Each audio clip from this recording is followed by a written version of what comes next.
Agenda? बोलले एकतरी शब्द विकासावर?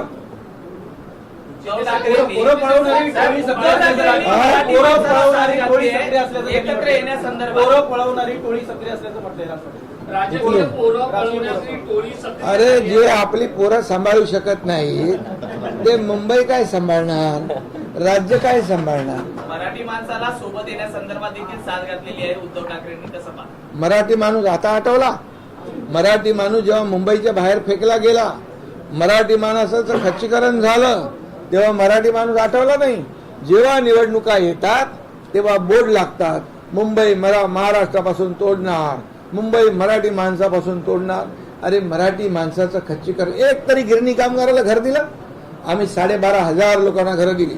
1 लाख गिरणी कामगारांना आम्ही घरं देणार आहोत. 35 ते 40 लाख लोकांना टप्प्याटप्प्याने या क्लस्टरच्या योजनेमध्ये घेणार आहोत. हा योजना तुमच्याकडे? इतके वर्ष तुम्ही काम केलं, इतके वर्ष सत्ता गाजवली, काय केलं मुंबईकरांसाठी? मुंबईकर सुज्ञ आहे, मुंबईकर सुज्ञ आहे. या निवडणुकीमध्ये त्याला विकास पाहिजे. आज जर पाहिलं तर एवढे वर्ष केलं मुंबईमध्ये एक तरी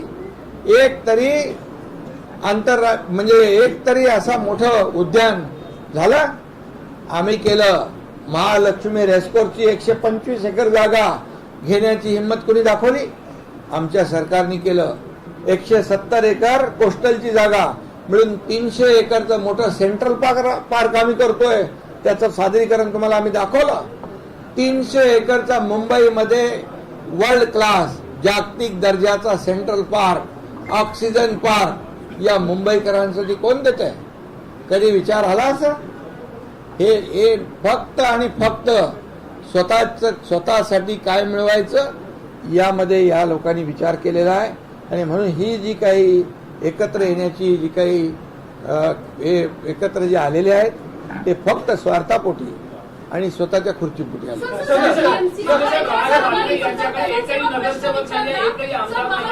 उद्धव ठाकरे त्यांना गोंधळताना दिसत आहेत. 5 जुलैपासून त्यांना महत्व देताना दिसत आहेत. आजही त्यांनी राज ठाकरेंना पहिल्यांदा